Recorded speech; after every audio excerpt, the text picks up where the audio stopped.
خبرونو سرټکی د ستراتیژۍ خپرېدل د اوږدې جګړې ته پای رسیدل او مسؤلانه وتل. د امریکا د ولسمشر جو بایدن دولت د ملي امنیت د موقت ستراتیژۍ لارښود خپور کړی دی. د ګچو په فابریکه کې کار کول د نامعلومو کسانو له لوري وژل کېدل.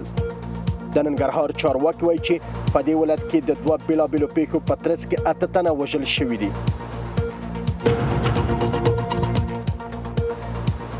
هرات کې وسله واله نښته د ملکي او پوځي کسانو ټپي کېدل. د هرات ځایي چارواکي وایي د امنیتي ځواکونو او حبیب الله غوریاني ترمنځ وسله واله نښته کې نږدې 40 کسان ژوبل شوي دي. سلام ستړي مشئ زموږ د نن ورځې خبري ټولګې ته ښه راغلاست.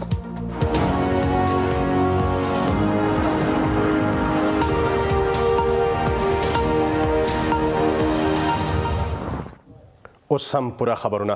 د امریکا ولسمشر جو بایدن دولت د ملي امنیت د موقت ستراتیژۍ لارښود خپور شوی دی.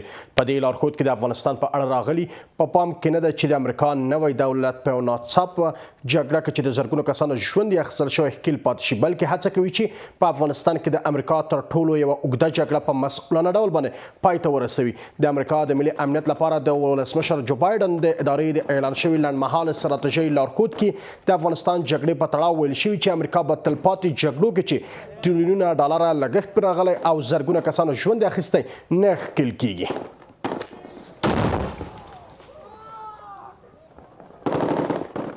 جلال آباد کې 2 بېلابېلو پیښو کې 8 تنه وژل شوي دي. د ننګرهار ولایت چارواکي وایي ناپېژاندو وسلوالو ننګرهار کې 2 کارګران وژلي دي. ځایي سرچینې وایي چې وسلوالو کسانو تېره شپه د سره رود ولسوالۍ په مارغونډۍ سیمه کې د ګچو 2 کارکوونکي یا مزدوران وژلي دي. له دې سره بیا نن سهار شاوخوا 8 بجې جلال آباد ښار درېیمې ناحیې اړوند سیمو کې هم چاودنه وشوه. د ننګرهار د رسنیو دفتر وایي چې چاودنه د مقناطیسي میل له امله وه چې په یو رکشا کې رامنځته شوې او د ننګرهار د حوزوي روغتون د نسایي او ولادي څانګې یو ډاکټر یې پکې خپل ژوند د لاسه ورکړی دی.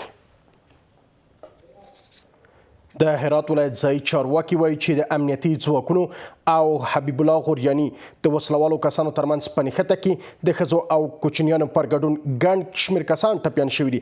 د دې ولایت روغتیایي چارواکي وایي چې حبیب الله غوریاني او امنیتي ځواکونو ترمنځ وسلوال نښته کې د ښځو، کوچنیانو او امنیتي ځواکونو پر ګډون نږدې 40 کسه ژوبل شوي دي. د هرات مدني فعال سید اشرف سادات را سره دی. سادات صاحب ډېره مننه کوم چې وخت مو راکړی دی. هرات کې اصلا دغه جګړه چې د وسلوالو کسانو چې ویل کېږي د حبیب الله غوریاني او امنیتي ځواکونو ترمنځ رامنځته شوې ده، اصلي قضیه ستاسو له نظره څه دی ځکه تاسو همالته یاستئ؟ بسم الله الرحمن الرحیم. سلام دارم خدمت شما و همکاران خوب و بیننده‌های خوب برنامه. متاسفانه هنوزم موضوع گنگ مبهم علت واقعه که چی بوده و چرا باید دولت در زیر حاکمیت خود عملیات را انجام بده که 10 ساعت طول بکشه و بیشتر از 35 نفر مجروح بشه. به این معنای که در این مسئله هیچ نوع برنامه پیشگیرانه جهت جلوگیری از متضرر شدن مردم نبوده، در حالی که حبیب الله غوریانی تقریبا مدت چند سال میشه که در همین منطقه در ناحیه سوم شهر هرات زندگی میکنه و هیچ نوع ناسازگری از یک نگاه با دولت نداشته. اما آنچه که واقعا مسئله یک کم پیچیده ساخته اینه که حبیب الله غوریانی یک سلسله فعالیت‌های داشته که به نوعی میتونه مشکلات به همراه داشته باشه. مثلا ای که در خرید و فروش سلاح گفته میشه دست داشته و ای که افراد مسلح غیر مسئولی در اختیار داشته و بارها دولت مثل که از این خواهش کرده بوده که ای باید بیایه و سلاح‌های خود برای دولت تسلیم بده. از طرف دیگه در این اواخر یک سری شکایت‌های برای مردم رسیده بوده که حبیب الله غوریانی در قسمت بسته کردن بعضی از کافی شاپ‌ها و مسائل دیگه میاد در زندگی مردم دخالت میکنه.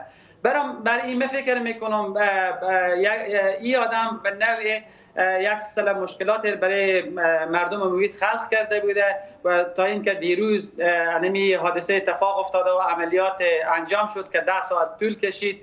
تعداد زیادی از مردم متضرر شدند، تعداد زیادی مجروح شدند، ویرانی به بار آورده و گفته میشه متاسفانه از سلاح‌های سنگین هم حتی استفاده شده و داخل خانه‌ها حتی گفته میشه راکت و چیزای شبیه به آوان اصابت کرده. اینا سوالات بسیار زیاد میتونه به وجود بیاره که دلیل چی بوده، چرا در زیر حاکمیت دولت یک نفر بیاید اینقدر سلاح و اسلحه و نفر مسلح غیر مسئول در اختیار داشته باشه که یک روزی برای مردم، برای هرات، برای مردمی که در حقیقت مدنی ترین مردم هستن و ایجاد مزاحمت بکنه. سادات صاحب دا حبیب الله غوریانی د نیول کېدو لپاره دغه عملیات شوي او کنه مسئله کومه بل څه ده؟ اتفاقا سوال اصلی همینجاست. آنچه که مسئولین امنیتی گفتن عملیات به خاطر بازداشت حبیب الله غوریانی صورت بگیره، گپ خاصی دیگه نبوده. از اثر شکایت هایی که گفته میشه، حالا نیروهای امنیتی تحلیل اینا همی بوده که مردم شکایت کردن که این آدم به نوعی زورگیری میکرده، بر زندگی مردم دخالت داشته. آنچه که حتی در بعضی از صفحات اجتماعی هم گفته شده نمایندگان شورای ولایتی و نمایندگان پارلمان که متعلق به همان مردم هستند در قسمت بازداشتی با دولت همکار بودن. از این سری مسائل هست، دیگه گپ خاصی وجود نداشته. تنها دلیلی که دولت تصمیم گرفته حبیب الله غوریانی بازداشت کنه این بوده که افراد مسلح غیر مسئولی در اختیار داشته. یعنی حبیب الله غوریانی د چا له لوري د ملاتړ خبره هیڅ نه ده شوې؟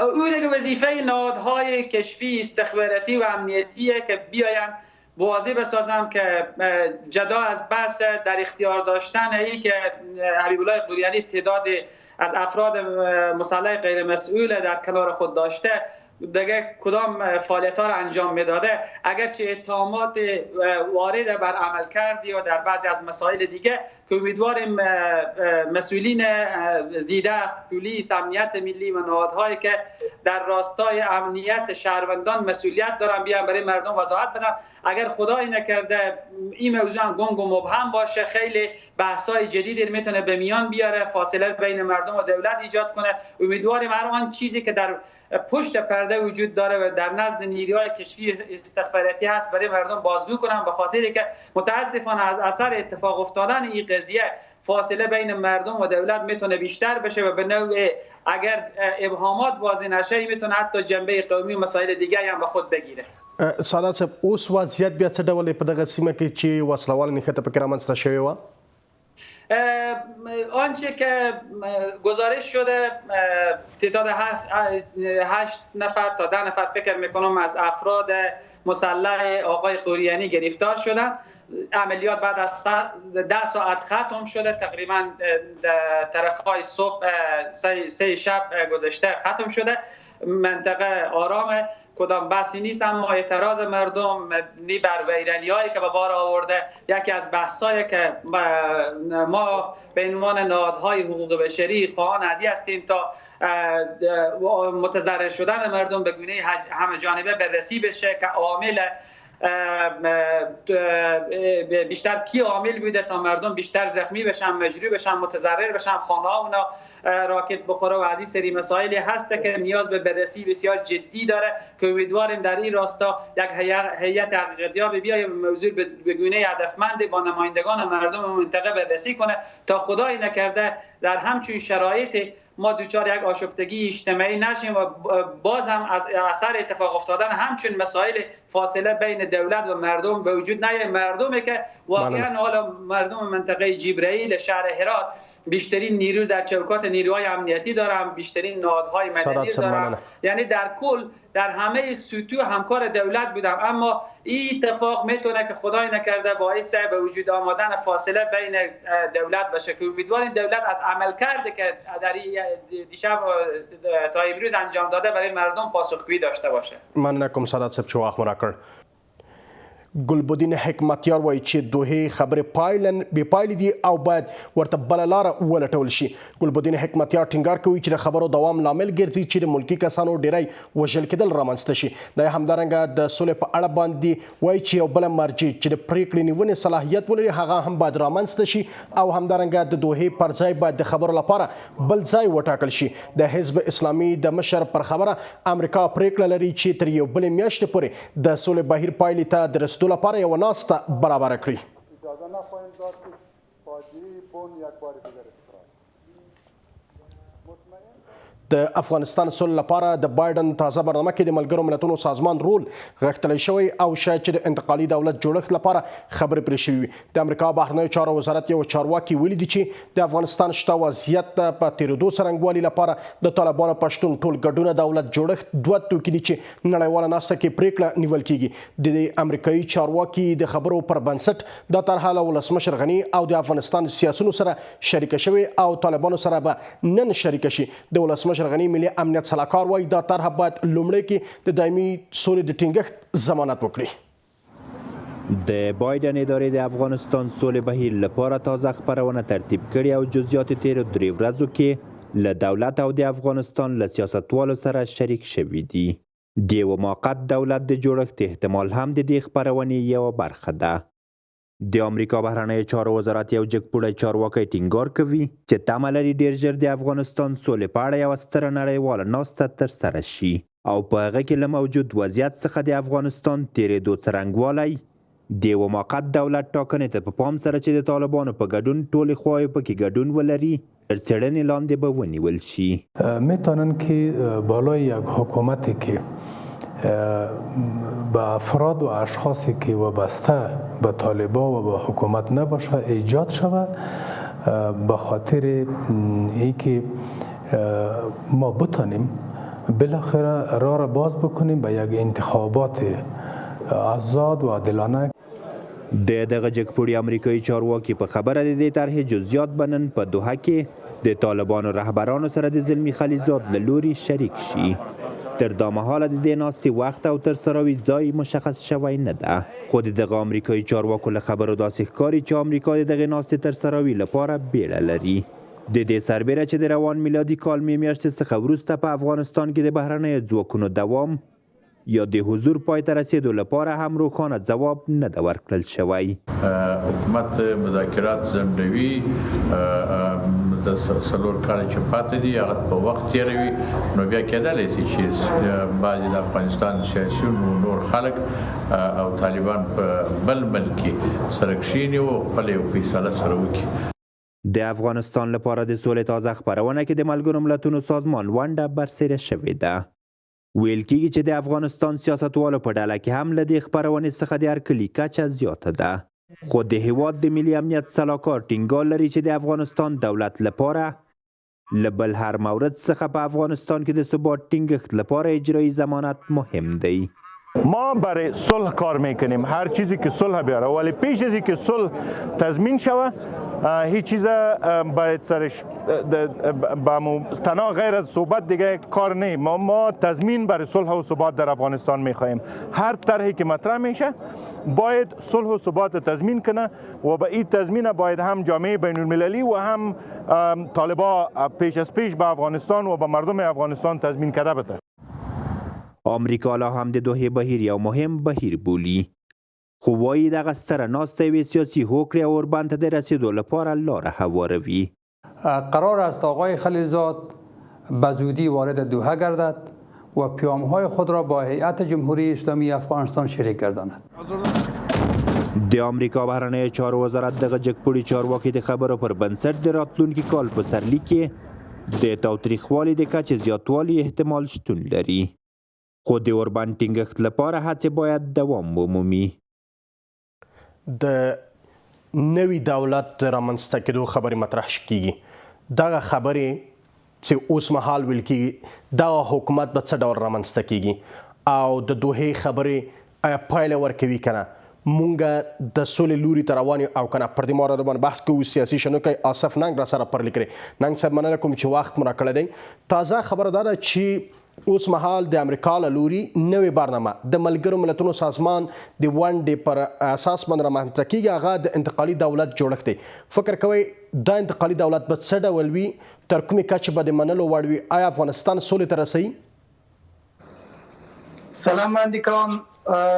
تقریبا دغه پریکټیس په د ټولو تر سره شویو پریکټیسونو کې چې اوس تر سره شوي دي یا زموږ په تاریخ کې تر سره شوي دي، تر ټولو ماته بهتر ښکارېږي، په دې شرط چې نړیواله او سیمایزه حمایه ورسره وي او د داخلي اجماع اتفاق ورسره وي چې دغه مراحل په دې طرحه کې چې اوس پیش بینی شوي دي په دې کې راغلي هم دي یو مقدار، یعنی شروع له داخلي اجماع د اتفاق د دولت او د طالبانو د اجماع په اتفاق سره، بیا د سیمایزه هیوادونو او د نړۍ او ملګرو ملتونو په اتفاق سره به دا پریکټیس عملي کیږي.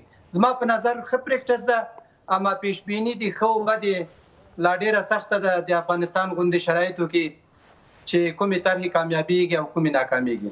فکر کوئ دغه دولت انتقالي دولت چې ورته اوس مهال نوم ورخپور شوی دی، دغه به څه ډول وي؟ په دې کې به ټول ګډون یا طالب بم پکې شاملېږي او که نه؟ د دې هغه طرحه چې ده تر کومه چې زموږ په لاس کې راغلې ده دغه مراحل پکې سنجول شوي دي.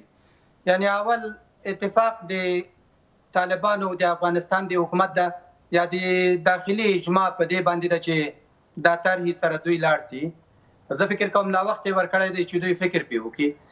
بیا د همسایګانو اتفاق پرې اخیستل شوی ده تر ډېره حده او د امریکا اتفاق پرې اخیستل شوی ده. د ملګرو ملتونو هم له داسې یو طرحې سره موافقت شته. زما په نظر هغه څه چې بیا په شالوده دي د طرحه کې دي هغه ایجاد د کمیسیونونو دي او مرحله وار پریکټیسونه یې ورکړي دي چې مثلا د عدلي چارو لپاره به کمیسیون جوړیږي، د راتلونکي نظام لپاره به لویه جرګه جوړیږي، د قوانینو د تعدیل او تغییر لپاره به بیا ګډ کمیسیونونه جوړیږي او دې ته ورته او بیا د مشارکت پر بنسټ باندې چې هم په دولت کې د طرفینو د ګډون ونډه په اصطلاح تضمین سي او تامین سي، د دې لپاره هم یو میکانیزم جوړ شوی ده چې یعنی څومره ونډې طرفینو ته ورکول کېږي. د ملي شورا بحث هم پکې شته. زما په نظر باندې دا طرحه کېدای سي په مرور د زمان نور هم جامع او کامله سي. خو دلته مسله دا ده چې حکومت پر همدې نظام باندې ټینګار کو، وړاندې هم همدې خبرې شوې او طالبانو د اسلامي نظام پر راتللو باندې ټینګار کو. فکر کوئ انتقالي دولت به څه ډول نظام وي؟ ځکه د افغانستان خلک باید پوه شي. ستاسو لیدلوری څه دی؟ زما په نظر دا چې نړۍ مجبوره سوه اول چې دوی یو پریکټیس عملي کړي، ځکه د افغانانو هغه بین الافغاني کار خو نتیجه ورنه کړه، نو بظاهر خو داسې ښکاري د څو دلایلو له مخې دغه افغاني کار نتیجه شاید ورنه کی. یو موږ یو اصطلاح لرو، فقهي اصطلاح ده تقابل الخصمین. کله چې دوه خصم او دشمن ډلې سره یو ځای کیږي دا مشکله ده چې د دې نتیجې ته ورسیږي.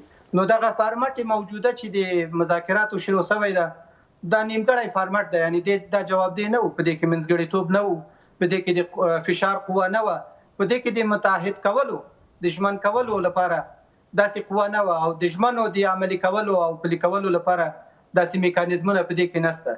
بل داسې یو تعداد شرایط وضع شولو چې په شریعت کې ورته تعجیزي شروط وایي. تعجیزي شروط هغه شرط ده چې ته ترې عاجز یې په انجامولو یې. نو زما په نظر لکه هغه چې ویل چې اشرف غني رئیس جمهور د استعفا وکړي، دوی وایي چې نه تاسې راسئ ادغام سئ په دې سیستم کې د سیاسي پروسې سره یو ځای سئ. دغه سي ارزوګانې د طرفینو لپاره سخته دي. البته تر دې نه سختې مسلې هم شته. درېیمه بده مسله چې وجود لري په دې حالت کې چې له یوې خوا مذاکرات د سولو جریان لري، له یوې خوا شدت د جنگ، یعنی دا ټول معنی دا ده چې دا د سولې ارزښتونه موږ ته معنا نه لري. د جنگ دوام او په جنگ باندې ټینګار یو بله معنی دا هم ده چې د جرګې او د مذاکراتو معنا نشته او دا د وطن د خلکو وینه هم معنا نه لري او امتیاز چې دا هغه باید په وینو وګټل شي. نو دا زما په نظر باندې خطرناک حالت ده. دغه 3-4 نزاکت په پام سره نړۍ مجبوره سوه چې یو بل اقدام ته په اصطلاح یا ابتکار ته لاس واچوي.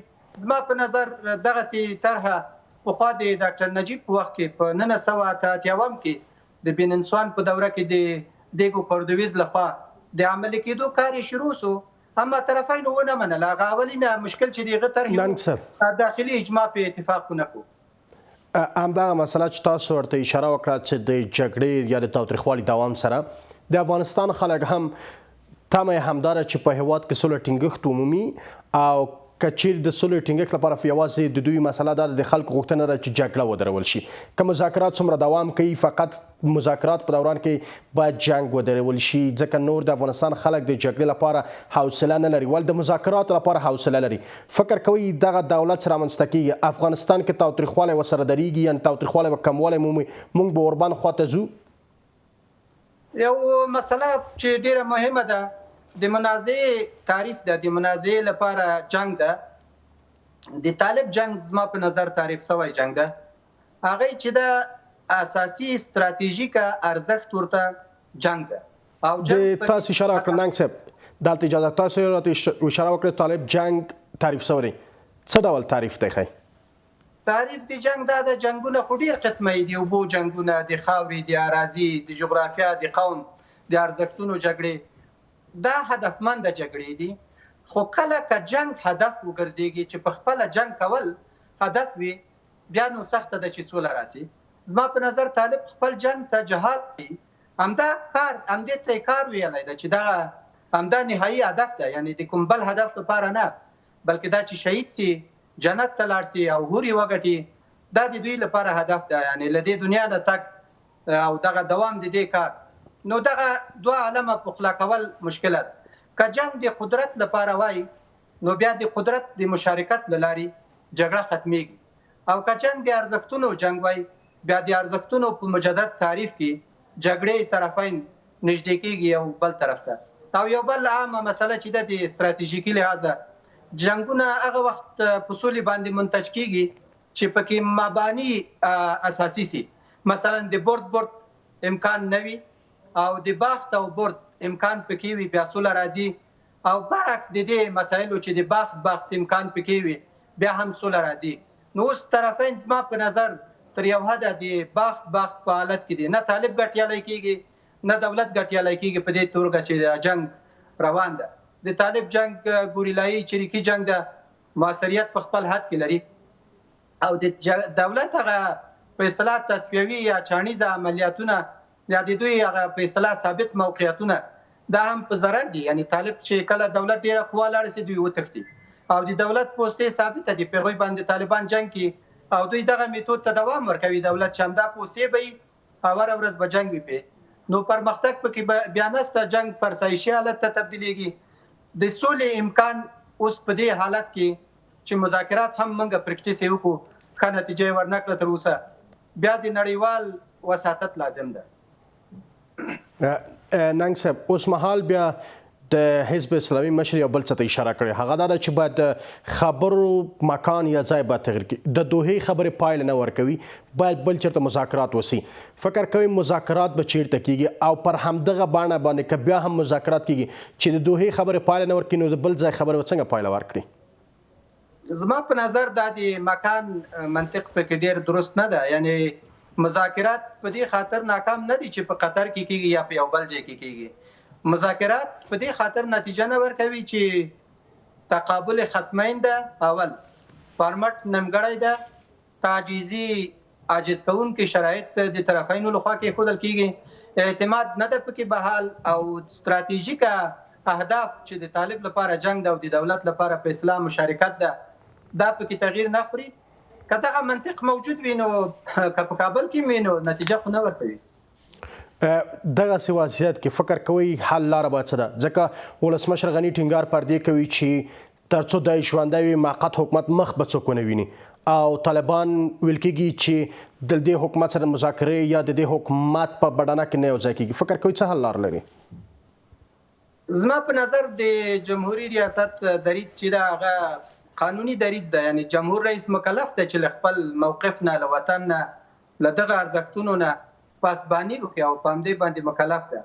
د ده سیاسي مبارزه هم شرعي جنبه لري چې دی باید د همدې له بقا او د نظام د دوام لپاره یې وکړي. اما بل طرف ته یو بمبستي حالت ایجاد شوی ده. موږ خو له طالب سره سوله کوو، هغه طالب چې دی په مشارکت باندې باور کم لري او ډیره محسوس شوی نه ده او په خپل هم یو ایډیال نظام هغه میتودولوژي لحاظ دی یو داسې نظام چې دی موډل موجود وي نه معرفي کوي او نه تعریف لري دا هم سخته ده چې دولت یې ورسره ومني او د جنگ باندې تاکید تر ټولو بد شی چې ده هغه تر ټولو خطرناک شی هغه زما په نظر دا ټولې طرحې ناکامه کوي نو د حل لپاره زما په نظر ښه پریکټس به دا وي چې نړیوال سازمان د ملګرو ملتونو جمع د نړۍ د اسلامي هیوادونو دارالفتاء او هم په اصطلاح مجمع الاسلامي الفقهي دغسې او د اسلامي هیوادونو مزید نقش پکې شامل سي او هم د هغه لوبغاړو چې په سیمه کې عقبه د جبهې تشکیلوي لکه امریکا لکه پاکستان لکه ایران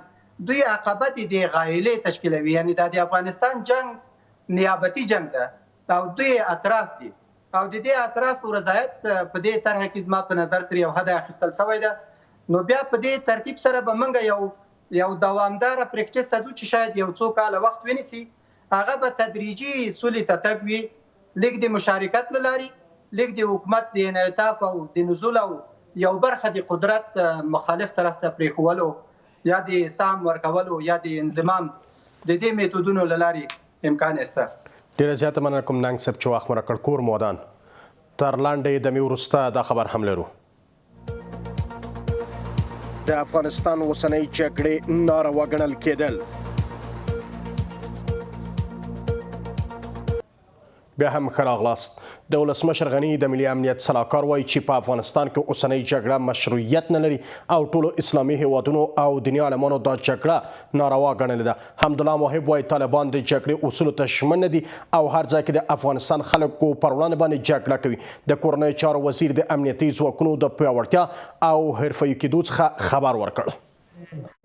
دلته د دارالامان ماڼۍ کې امنیتي او دفاعي ځواکونو څخه د ملاتړ جشن او نندارتون وروستی ورځ کې لوړپوړو امنیتي چارواکو شتون موندلی. د ولسمشر د ملي امنیت سلاکار د افغانستان جګړه نامشروع بولي او وایي ټول اسلامي هیوادونه او د اسلام نړۍ عالمان د دغې جګړې پر نامشروعوالي ورته لیدلوری لري.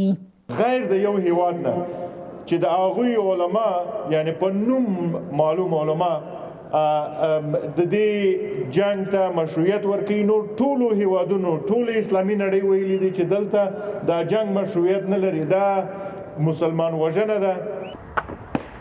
ښاغلی محب وایي چې افغانستان پیاوړی پوځي ځواک په واک کې لري او طالبان د جګړې ټاکنې پر مهال به له ماتې سره مخامخ شي. د امنیت شورا سلاکار دغه راز ټینګار لري چې طالبان د جګړې ډګرونو کې تر ډیره ملکي وګړو څخه د سفر په توګه ګټنه کوي او دغه چاره لامل شوی څو طالبانو او نورو ترهګرو ډلو پر وړاندې د 2000 عملیاتونو له ترسره وي ډډه وشي. نوموړی له طالبانو غواړي د خلکو له وژنې لاس په سر شي او سولې ته فکر وکړي.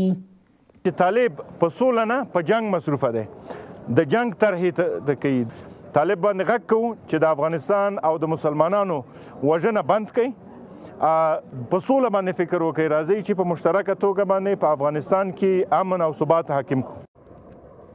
د کورنیو چارو وزیر هم د امنیتي او دفاعي ځواکونو له وړتیا ډاډ څرګندوي او ټینګار کوي چې دغه ځواکونه اوس مهال هره برخه کې ځواکمنو وړتیاو څخه برخمن دي.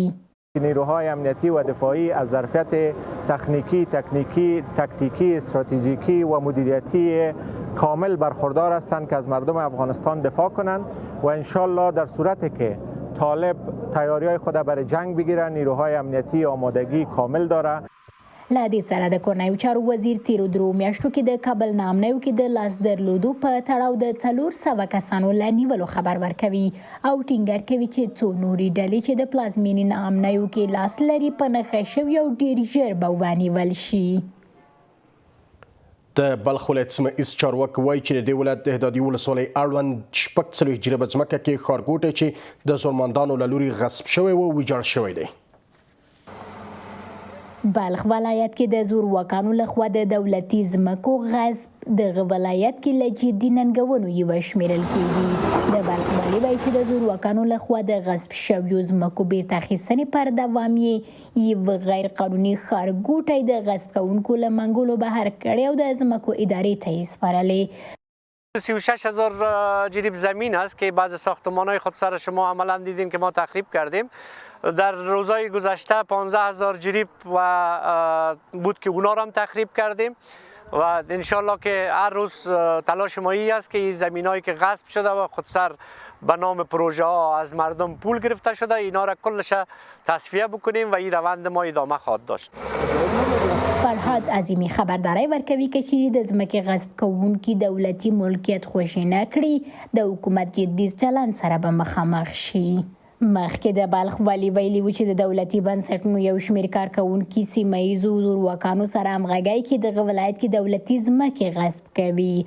ښاغلي عظیمي که څه هم د کوم زورواکي نوم نه و اخیستی خو ویلي و چې د پارلمان او ولایتي شورا یو شمېر غړي هم دغه ولایت کې د ځمکو غصب کې لاس لري. له دې سره د بلخ ځمکو اداره کې مسؤلین وایي چې د تیرو کلونو په ترڅ کې نږدې 160,000 جریبه ځمکه یې د غصب کوونکو له منګولو بهر کړې خو اوس مهال څه باندې 180,000 جریبه ځمکه د غصب کوونکو منګولو کې شتون لري.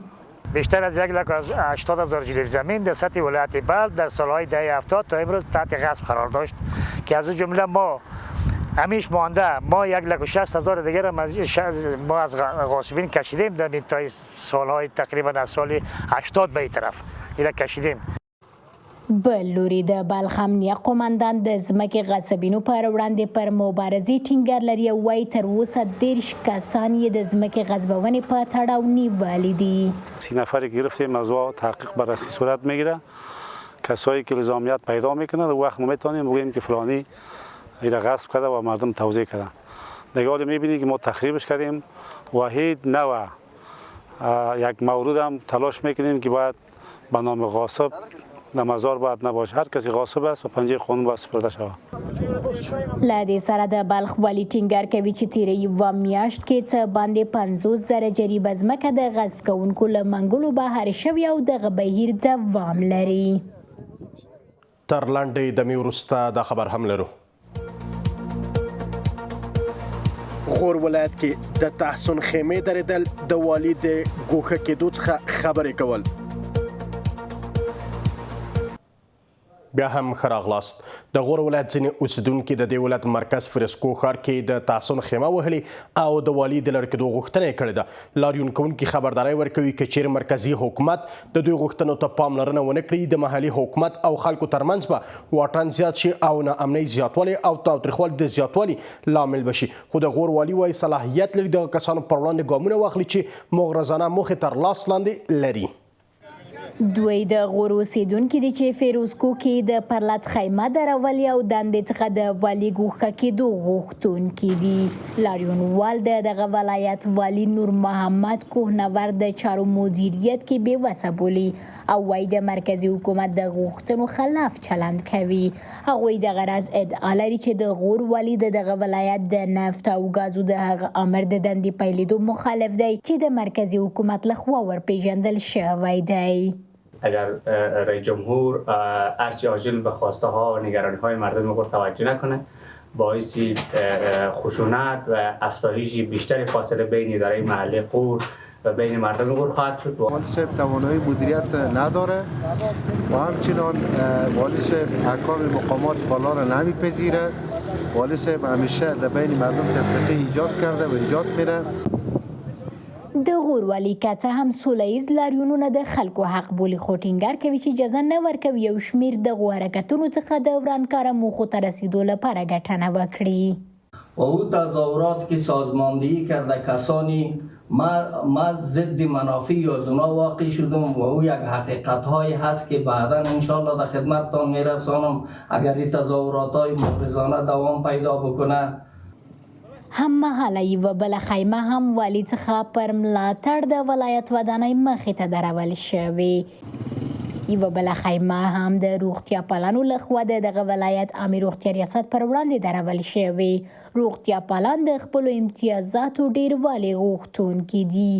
3 ورځې مخکې د غور یو شمېر اوسیدونکو په دغه ولایت کې د دغه ولایت والي پر ضد لاریون وکړ، خو پرون لسګونه نور کسان فیروزکو کې د سیمه ییزې ادارې په ملاتړ سره ټول شول.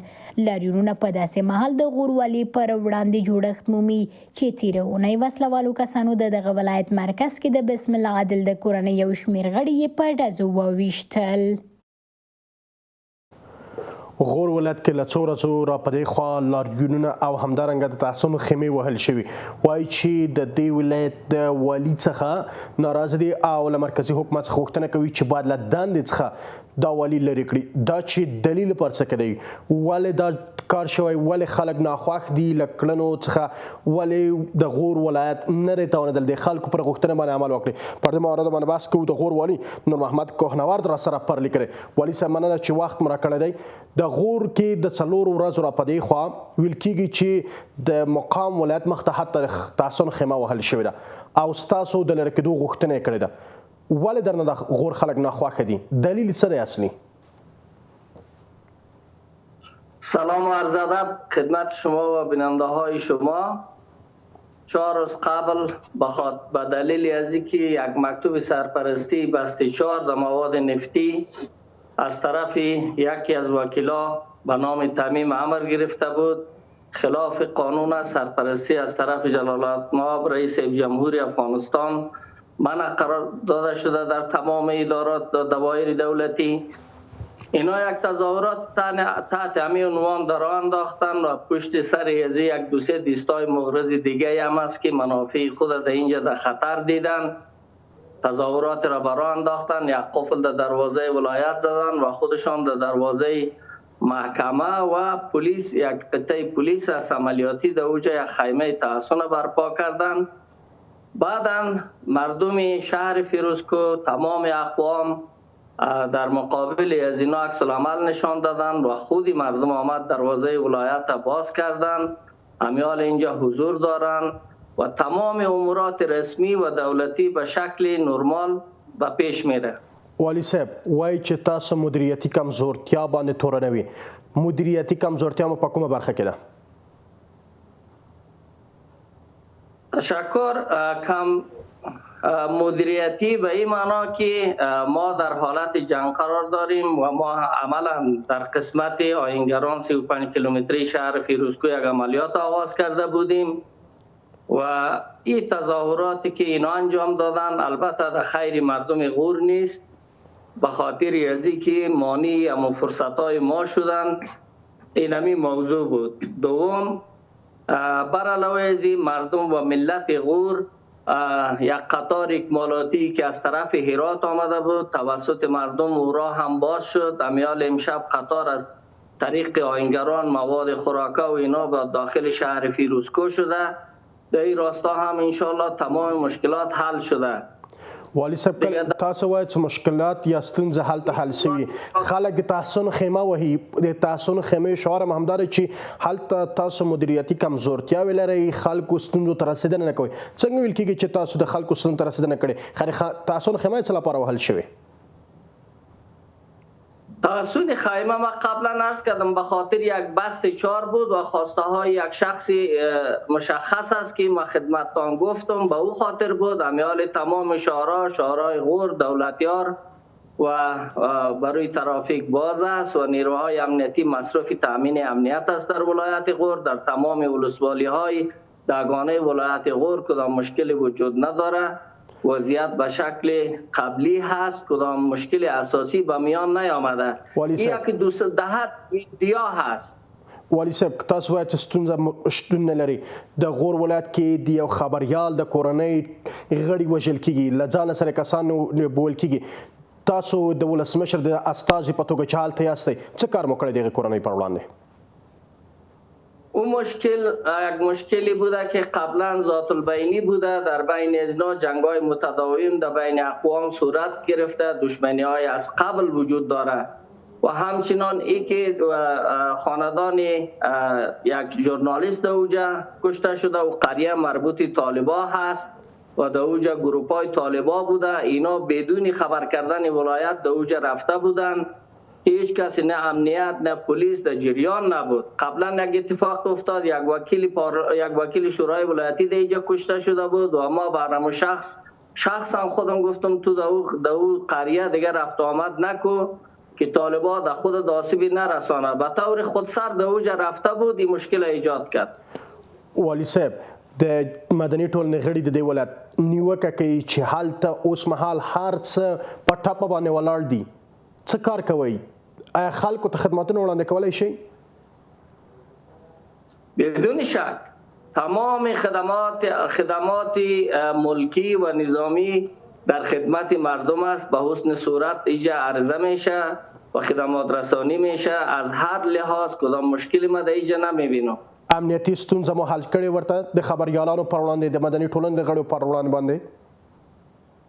به مردم افغانستان بهتر معلوم است، به خصوص بعد از اینکه همه توافقات صلح به توافق نرسیدن، جنگار طالبان شدت بخشیدن در تمام ولایت افغانستان، به خصوص در ولایت غور ما در مبارزه در مقابل تروریسم قرار داریم و بیکار ننشسته کسی در اینجا. همه گپا انشالله به حسن صورت پیش میره و طالب کدام دستاوردی در این راستا نداره. والی صاحب تاسو وایئ چې هر څه مشکل هر څه دی په غور کې ټول خدمتونه شته، 4 خیمې درول کیږي، یوه ستاسو د لرې کېدو لپاره درول کیږي، یوه ستاسو د ملاتړ لپاره درول کیږي، یوه د ډاکټرانو له لوري څخه د 10 ورځې کېږي ډاکټران هلته د باندې تحسن ولې 10 ورځې خدمتونه نه دي وړاندې شوي. خیمه تحسن و تظاهراتی بار آخر هم نیست، بار اول هم نیست در افغانستان. این سالهای طولانی بوده که این موضوعات وجود داره در افغانستان و کسی که میخواه خواستهایش برآورده نشوه یا خیمه میزنه، کسی دیگه حمایت میکنه. این یک پروسه است که دوام داره در افغانستان. تنها در غور نمونه مثال نیست که ما خدمت شما عرض کنم که در غور شده در دیگه ولایت نیست. در تمام ولایت افغانستان این پروسه ادامه داره و این بار آخرش هم نیست. تاسو اشاره وکړه چې نور ولایتونو کې هم کیږي، یوازې په غور کې نه. خو ولې مشکل دا ده چې تاسو اوس مهال د ولسمشر استازی هلته یاستئ، باید د خلکو ستونزو ته رسېدنه وشي. ولې خلک تر دې کچه پورې راشي چې د تحسن خیمه هلته ووهي، اعتراض وکړي، ډاکټران راشي اعتراض وکړي؟ خب موضوع دکترها بحث دیگه ای است.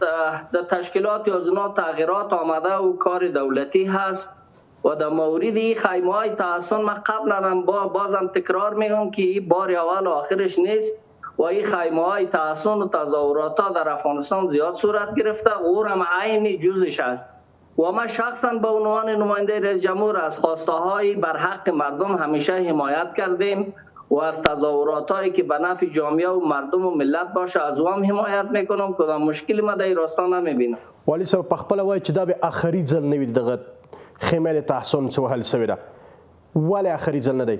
آیا خدمتونه په سمه توګه نه وړاندې کیږي چې آخري ځل به نه کیږي دغه خیمو؟ آیا د خلکو غوښتنې په سمه توګه نه اورېدل کیږي چې دا به آخري ځل نه کیږي دغه خیمو؟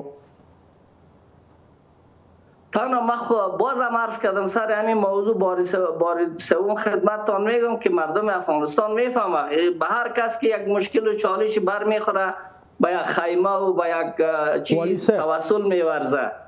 کچېرې د افغانستان خلک تاسو اشاره کوئ چې د افغانستان خلک له ستونزو سره مخ کیږي، دومره ستونزه چې غټیږي خلک تحسن خیمه وهي، فکر نه کوئ چې ستونزې غور کې ډېرې شوي چې خلک د تحسن خیمه وهي؟ بله مشکلات ها و چالش ها خب بدون شک در کل جای زیاد است. تو نیست که تنها در غور باشه و کسی یک کاری بکنه خب میکنه. این را خب ما چرای مردم از حق داره که چی کنه، تظاهرات کنه، خیمه تحسن برپا کنه. این سوال ربط داره به خود مردم که از اونا پرسان کنین چرا تو خیمه تحسن زدی، به خاطر چی؟ د خدمتونو د نشتون له امله دوی وایي چې مونږ د تحسن خیمه وهلې ده. خدمتونه مو ورته کړي، ورته کوئ؟ بله تا جایی که این توانایی است، ظرفیت است، امکانات است در نظام، در دولت، همش در اختیار ملت مردم افغانستان است بدون شک. کوهنورد صاحب ډېره زیاته مننه کوم چې وخت مو راکړ. تر لنډې دمې وروسته دا خبر هم لرو. د امریکا کانګرس کې د ناستې نه ترسره کېدل او پولیس زیاتېدل. د خبرونو د ننګرهار ولایت انعکاس ټلویزیون د کارکونکو جسدونه چې ورمه ورځ جلال آباد ښار کې وژل شوي تېره ورځ خاورو ته وسپارل شول. د جنازې له لمانځه وروسته د شهناز رؤفي مړی خپل ابدي کور ته یې وړي. شهناز رؤفي 20 کلنه وه او نږدې یو کال کېده چې د انعکاس په سیمه ییز تلویزیون کې کار کاوه. د شهناز رؤفي خپلوان د حکومت له کړنې څخه نیوکه کوي. وایي حکومت نور بېوسه ده، له دې امله خلک باید په خپله د خپل ځان امنیت ټینګښت لپاره لاس په کار شي. شهیده زما ورېره او زه د دولت نه هیڅ نه غواړم، ځکه دولت د لاسه هیڅ هم نه کېږي، خو فقط زه د خپلو خلکو نه دا غواړم چې تر څو به د بېګانه په خوله غولېږي. هغه د حکومت څخه څه کوي، زموږ د خپل ضمیر دونه مړ دی، زموږ خپل ضمیر مړ دی چې موږ خپل د خور هغه قاتلین زموږ نه تښتي او موږ مخه نشو نیولی. په لحاظ د خدای دا څه حل دی، مجبوره پخوا اطراف کې دا اوس په ښار کې ده، مجبوره موږ هم اوس ښار پرېږدو اطراف ته شو. د ننګرهار پولیسو لخوا د دغو درې ښځو د عامل او ترا د نیول کېدو ادعا د دې ولایت د اوسیدونکو غصه راپارولې ده. د یاد ولایت امنیه قمندان جمعه ګل همت وړمه ورځ د انعکاس تلویزیون پر کارکوونکو باندې له ډزو وروسته د دغه انځور په خپرولو سره اعلان وکړ چې د دې پیښې ترا او د وژنې عامل قاري بصیر د پولیسو لخوا نیول شوی دی. خو د ننګرهار اوسیدونکي وایي چې دغه انځور پخوانی ده او د یادو کارکوونکو د وژنې عاملین نه دي نیول شوي. قتل 4:30 یا 5 بجې شاوخوا شوی او هغه صورت تصویرونه چې موږ کته هغه په مرکز شوی چې په 2 بجو کې یا په 2:30 بجو کې هغه تصویرونه اخیستل شوي دي. هغه هیڅ وخت کې موږ ته دغه ولسته د ولس په سترګو کې خاورې شیندل دي. قاتلین دي، لاسونه یې ولچک نه دي پټ دسمال باندې تړلي. قاتلین دي سنول کېږي، یو عکس کې خان دي قاتل، بل عکس کې د لاسونه په دسمال ورته تړلي ولچک یې څه کوي. داسې نیمه ګنټه بعد د دې وایي چې موږ نیولی دی، خو نه هغې عکس کې چې دی خلک وایي نمبر راغلی دی. د یادې پیښې د عاملینو نیول کېدو په تړاو د دې ولایت د امنیه قمندان ادعا په ظاهره د ننګرهار والي هم غصه کړی دی. ضیاء الحق امرخیل په امنیتي ناسته کې د دې ولایت امنیتي مسؤلینو ته خبرداری ورکړی که چیرې د انعکاس تلویزیون د 3 ښځینه کارکوونکو د وژنې عاملین ونه نیول شي، ټول د له خپلې دندې څخه استعفا وکړي. جدي سپارښتنه ورته وکړه تر څو د تېره ورځې پیښو عاملین ژر تر ژره ونیسي، څېړنې ته یې وکړي او د قانون منګولو ته یې وسپاري. ولې که په نیولو کې پات راځي له دندو د استعفا ورکړي. تر اوسه پورې د جلال آباد ښار د ټولو حوزو جنایي مسؤلین، همداراز د سیمې د کنټرول مسؤلین دا تغییر شوي دي. 20 کلنه شهناز رؤفي، 21 کلنه سعدیه سادات او 20 کلنه مرسل وحیدي د انعکاس تلویزیون د دوبلې برخې کارکوونکې وې چې وړمه ورځ جلال آباد ښار کې د 2 جلا پیښو پر مهال ووژل شوې. د سږکال لندۍ میاشتې په 20 نیټه هم د یادې رسنۍ خبریال او د خبرونو ویانده ملاله میوند هم په جلال آباد ښار کې ترور شوه. له هیواده بهر پولیس وایي چې د پنجشنبې په ورځ د امریکا قانون جوړونکو د کانګرس ودانۍ کې خپله ناسته د ملیشې د احتمالي ګواښونو له کبله لغوه کړې او د کانګرس ودانۍ شاوخوا کې امنیتي تدابیر یا چمتووالی هم ډیر شوی دی. د کانګرس د ساتنو مسؤل پولیسو په یو خبرپاڼه کې ویلي چې دا معلومات یې ترلاسه کړي چې یو ملیشه ښایي نن د کانګرس امنیت ګواښ پېښ کړي. زموږ د نن ورځې خبري ټولګه همدلته پای ته ورسېده. له ملتیا مو مننه کوم، تر بیا مو الله مل شه.